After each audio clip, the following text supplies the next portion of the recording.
7:05 a.m. You stirred from your Saturday morning slumber by a light buzzing coming from the other side of the room. Almost instinctively, you dash across the room to turn off your vibrating phone. The phone shows one unread text message from a number you don't recognize. Received, 7:05. I'm not really sure what's going on. I'm scared, alone. I don't know what to do anymore. I've decided to document what happens with these text messages in the unfortunate event that I'm unable to tell the story myself. You're struck with an unnerving feeling, but your mind isn't clear enough to fully comprehend what you've just read. It's too early for this. You decide to head back to bed and deal with all of this later. 9:10 a.m.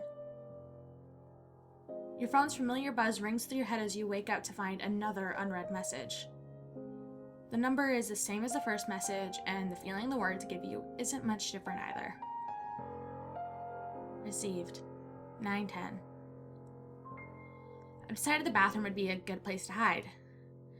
I swear, I can hear footsteps coming towards me. I've heard them for hours.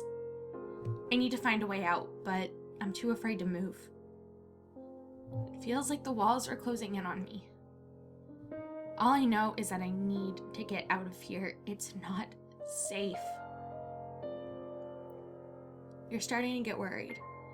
You want to help and you try to reply, but you're unsure of what to say. You try to shrug off the messages as some kind of prank, but doing so doesn't seem to make the anxious feelings go away. For now, you decide to go about your day as you normally would.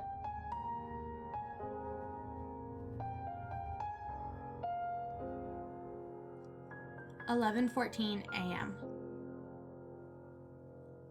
It's been 2 hours and the anxiety is nearly subsided.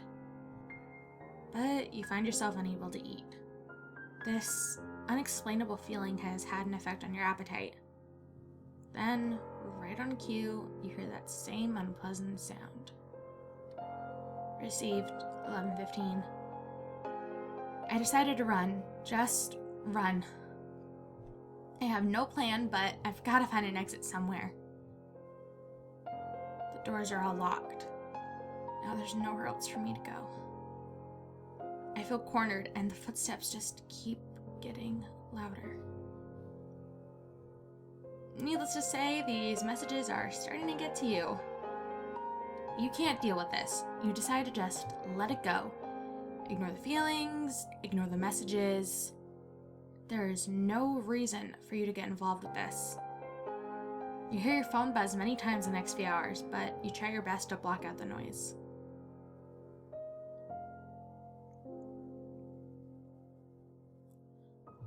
4:01 p.m. The anxiety is becoming overwhelming. Enough is enough. You check your phone to find 4 more unread messages, all from the same number as before. Received, 12:13. I don't know how long I've been running. The footsteps won't go away. I can't escape them, no matter how fast I run. They just keep getting louder, and they're starting to seem ubiquitous. Received, 1:06. I can't run anymore. The footsteps are deafening, and there's pounding on the walls all around me. I must be going insane. There are voices in my head, the walls are speaking at me, but the words are unintelligible. Received, 12:24. The footsteps, the voices, every sound has stopped. All that's left is a horrific ringing. My ears have begun to bleed. My hearing is nearly gone, and it feels like my vision is beginning to fail as well. Nothing seems to be the color it should be. The once so large array of colors has now turned to various shades of black and red. The heat in here is unbearable, and I'm drenched in sweat. Received, 4:01. Seeing shadows out of the corner of my eye. The walls are constantly moving. I I keep trying to convince myself that this is all just a sick dream, but the heat, the shadows, the blood, it's all so real. I feel helpless. At this point, you're convinced that this is no joke. You need to find her, save her, but how? What could you possibly do to help? All you can do right now is wait for the next message. Received, 5:12.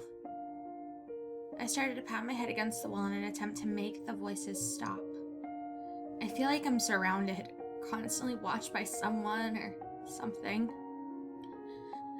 Make it stop, just please make it all stop. Received, 5:56.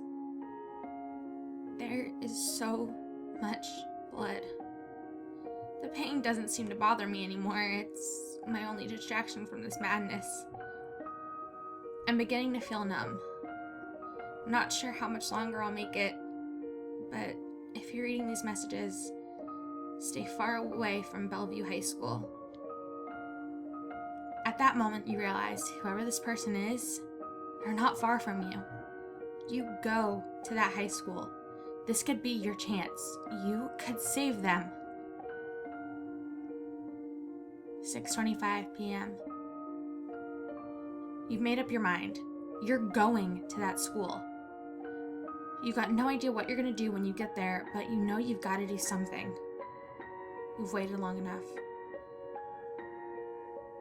Received, 6:57. I can't take this. I can't stand another second of this nightmare.